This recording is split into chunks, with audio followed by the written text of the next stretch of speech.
বাজছে 2:10। বাবুর খাওয়া হয়ে গেছে, ডাল, ডিম সেদ্ধ, আলু ভাজা দিয়েছিলাম, খাইনি।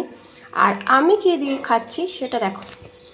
এই যে আমার কর্তামশাই আধখানা বড়া খেয়ে গেছিলো, আর আধখানা খাইনি, ওটা খাবো। আর একটা ছিল, ওটা মাকে দিলাম।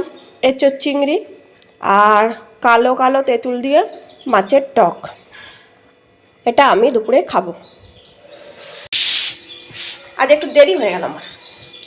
বাবুকে সব আবার ডিম সেদ্ধ করে দিলাম, সব গরম করে দিলাম।